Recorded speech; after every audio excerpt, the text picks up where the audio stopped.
I want to talk to you today about the work to move from service to justice, from charity to real justice, and we have to do that by transforming systems.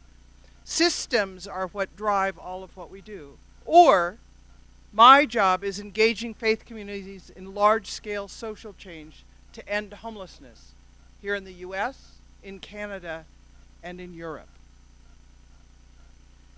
I want to talk to you about movement building because that's my job. And the context of this I want to talk about is the Montgomery Bus Boycott, where 60 years ago there was a moment and a flash where a movement started about racial justice. Rosa Parks was the transforming moment for that movement, but she did not spontaneously do this work. So I want to talk to you about the elements that are necessary to do the work of building a movement. I dream every day of large-scale social change because I believe we can get to zero homelessness by building a movement, by doing the work of real social change and justice. So what does it take to begin and sustain a movement? There are a number of things that are necessary, and although it may look like a movement just spontaneously happens, it does not. A movement needs a voice like Martin Luther King Jr. in Montgomery at the bus boycott. His was the face and the voice of that movement, but he was not all of that movement.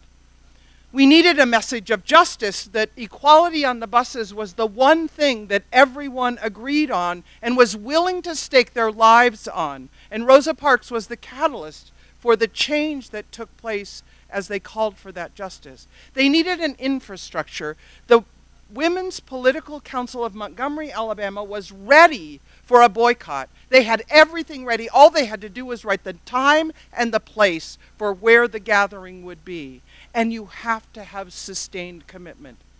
They were boycotting the buses for 381 days. But the bus boycott was not the end of what they wanted. It was a strategy to get them to educate, for education, for public accommodation, for housing, and other things. It was not an end in itself, and movements seldom are an end in themselves. So Built for Zero, the work that I do, is for ending veteran and chronic homelessness. We started thinking we could do it by 2016, and we've extended that to 2018. But once we end that, Michelle Obama says we have a proof point that we can end all homelessness. So how do you do change when change is hard? Chip Heath and Dan Heath wrote a book called Switch. They talk about change, and the image they use is a rider on an elephant going down a path. If you want to do real change, you have to know where you're going. You have to show the rider part of us that says, here are the outcomes, but you have to engage the elephant. The elephant is our passion. If you don't know where you're going, show that it works, and engage people's hearts, you will never change. So the question is, where is the heart of change in the work that you're doing? The heart of change, for me, is Ed Givens. Ed lived on the streets of Los Angeles on Skid Row for 30 years.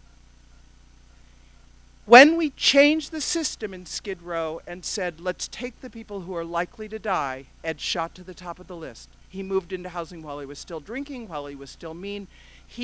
While he got in housing, said, I need to do detox, and this is Ed after.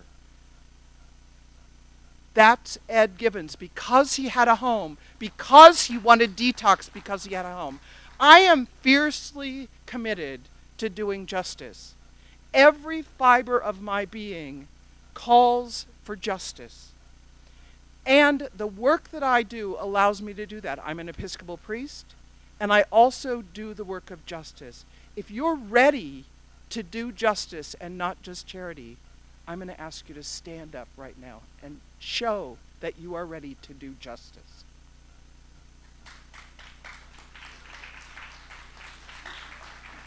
Thank you.